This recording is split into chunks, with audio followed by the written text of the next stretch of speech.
उनके पुरखे ज़िलज़ला ला देने वाली ताकत के मालिक थे और वे सैकड़ों सालों से तलवार चला रहे थे। उनकी सेनाओं ने अनेकों बार विदेशी आक्रांताओं को सिंध के पार खदेड़ा था और वे हर हिंदुस्तानी के दिलों पर राज करते थे। बप्पा रावल के इन वंशजों ने अपनी वीरता और उदारता के बलबूते इतिहास में अपना नाम स्वर्णिम अक्षरों में लिखवाया था, जिन्हें आज भी हम गर्व के साथ याद करते हैं। बप्पा रावल के वंशज महारावल रतन सिंह और अलाउद्दीन खिलजी के बीच हुए युद्ध के बारे में हम सब जानते हैं और महारावल रतन सिंह के बाद के गौरवमय इतिहास से भी हमने आपको अवगत करवाया है। लेकिन हम में से बहुत कम लोग यह जानते हैं कि हिंसा, विश्वासघात, लंपटता और षड्यंत्रों की बुनियाद पर खड़े हुए खिलजी साम्राज्य का हश्र क्या हुआ था।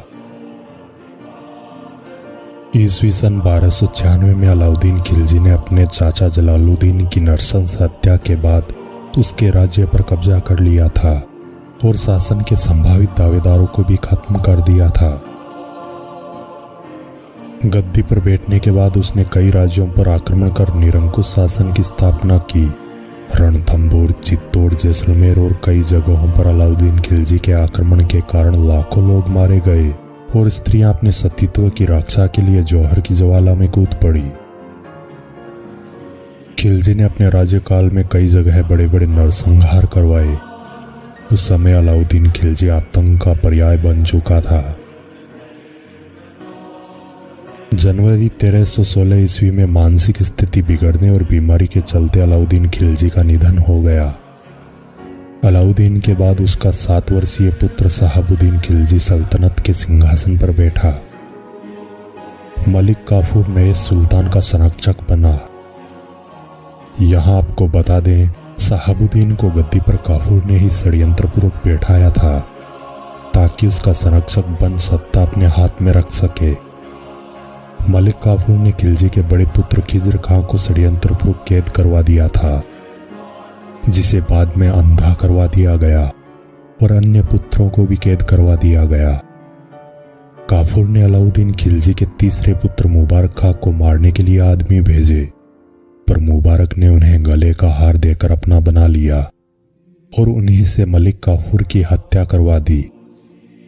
काफूर की हत्या के बाद मुबारक नाबालिग सुल्तान शहाबुद्दीन का संरक्षक बना और कुछ माह बाद उसे ग्वालियर भेज दिया गया, जहां उसकी आंखें निकलवा दी गई। इस तरह खिलजी के तीसरे पुत्र मुबारक खां ने अपने भाई को रास्ते से हटाकर दिल्ली के तख्त पर अपनी ताजपोशी की और कुतुबुद्दीन मुबारक शाह के खिताब से सुल्तान बना। अपने पिता की तरह ही खून से रंगकर गद्दी पर बैठे कुतुबुद्दीन मुबारक शाह ने सभी संभावित दावेदारों को खत्म कर और जनता व सामंतों की सहानुभूति पाने के लिए धन वर्षा की। सामान्य बंदियों को कैद से छोड़ा, जागीरें बांटी, जनता के कर खत्म किए, कई सुधारवादी कदम उठाए गए, लेकिन सब बेकार थे। अलाउद्दीन खिलजी का यह सुल्तान पुत्र भी अप्रैल 1320 ईस्वी में अपने ही एक गुलाम खुसरो खां द्वारा परिवार सहित मौत के घाट उतार दिया गया। खुसरो खां के समर्थकों ने महल में घुसकर सुल्तान सहित उसके सभी पुत्रों की हत्या कर दी। उस रात महल में हिंसा व व्यभिचार का तांडव अपनी पराकाष्ठा पर चला। खुसरो खां हिंदू से धर्मांतरित मुसलमान था।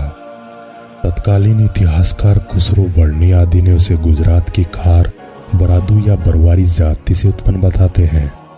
अपनी खूबसूरती के कारण हसन अलाउद्दीन के घरेलू सेवक समूह में भर्ती कर लिया गया था। शाही रहन सहन में पले सुंदर हसन पर जब मुबारक की नजर पड़ी तो उसका नसीब खुल गया और वह खुसरो खां हो गया, जो बाद में मुबारक शाह की हत्या कर खुसरो शाह के नाम से दिल्ली का बादशाह बना। खुसरो खां के बारे में इतिहासकार लिखते हैं कि वह खूबसूरत गुलाम सुल्तान मुबारक शाह का दाहिना हाथ था, जिसके साथ सुल्तान के समलैंगिक संबंध थे। इसी खूबसूरत गुलाम हसन को खुसरो खां की उपाधि देकर सुल्तान मुबारक शाह ने वजीर खास का पद दिया था। मुस्लिम इतिहासकार लिखते हैं कि खुसरो शाह के गद्दी पर बैठते ही 5-6 दिन बाद महल में मूर्ति पूजा प्रारंभ हो गई थी। दिल्ली साम्राज्य के हिंदू बहुत प्रसन्न थे और आशा करते थे कि दिल्ली पुनः उनके अधीन आ जाएगी। तत्कालीन इतिहासकार बर्नी ने इसे हिंदू क्रांति कहा।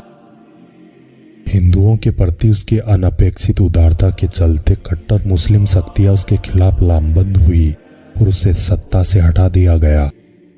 इस तरह अलाउद्दीन खिलजी की मृत्यु के बाद षड्यंत्रों, हत्याओं, व्याभिचार, दुराचार, विश्वासघात की बुनियाद पर खड़ा किया गया उसका शासन 4 वर्ष भी नहीं चला। शासन ही नहीं, इस अल्प अवधि में उसका संपूर्ण वंश ही खत्म हो गया। शायद यह जौहर की ज्वाला में कूदने वाली हजारों सतियों का अभिशाप था। दोस्तों, हमारा यह वीडियो आपको कैसा लगा? कृपया लाइक एवं कमेंट जरूर करें। हम आपके लिए इतिहास से जुड़े रोचक एवं रोमांचक वीडियोस लाते रहेंगे। हमारे चैनल से जुड़े रहने के लिए सब्सक्राइब करें। धन्यवाद।